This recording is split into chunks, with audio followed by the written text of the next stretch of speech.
Ramdam ng isang babae kapag hindi na siya ang tanging hinahawakan mo.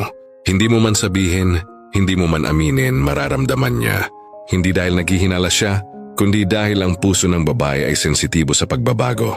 Malakas ang pakiramdam ng babae. Sa kilos mo, sa energy mo, at kahit sa pinakasimpleng paraan ng pakikitungo mo. Alam niya kapag may mali, kahit pilit mong itinatago. Kapag may tiwala at tunay na pagmamahal, mas malalim ang koneksyon. Tahimik man siya, nakikinig ang puso niya. At kapag buo ka sa kanya, ramdam niya yon sa atensyon mo, sa oras mo, at sa presensya mong malinaw at walang kahati. Pero kapag nasira yon, kapag may iba ka ng kahati, mararamdaman niya agad. Hindi dahil may ebidensya siya, kundi dahil may nabago. Makikita niya sa atensyon mong unti-unting nababawasan. Sa oras mong dati ay para sa kanya lang. Ngayon ay parang laging kulang.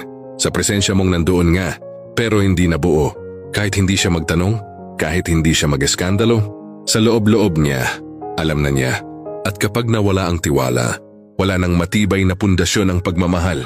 Dahil ang relasyon ay hindi lang binubuo ng salita, kundi ng katapatan. Kaya kung may iba ka pa, habang sinasabi mong mahal mo siya, tigilan mo na. Hindi mo lang niloloko ang katawan niya, niloloko mo ang puso niya, at unti-unti mong sinisira ang kaluluwa niya.